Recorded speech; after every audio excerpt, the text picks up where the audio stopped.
শুকনো গাছের গুড়ি অনেকদিন ধরে পড়ে আছে, আর তা হাত দিয়ে দুভাগ করছেন এক যুবক। বিষয়টি তেমন অস্বাভাবিক না মনে হলেও চমকটা ছিল তারপরে। একটু পরেই দেখা গেল অদ্ভুত এক দৃশ্য।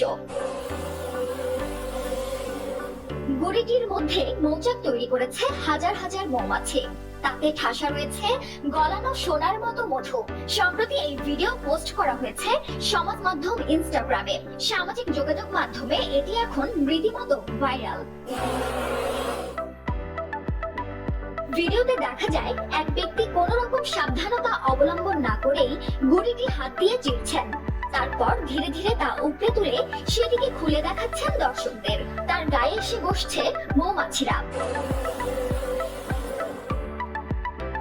ভিডিও দেখে ওই ব্যক্তিকে অনেকেই প্রশ্ন তুলেছেন, নিরীহ প্রাণীগুলিকে কেন বিরক্ত করছেন তিনি। প্রশ্নের জবাবে ওই ব্যক্তি জানান, এটি তাদের ঐতিহ্যবাহী মধু চাষের পদ্ধতি। এভাবেই তারা মধু সংগ্রহ করে থাকেন। এই জবাব পেয়ে দর্শকেরা জানতে উৎসুক কিভাবে পাওয়া যাবে এই প্রাকৃতিক মধু।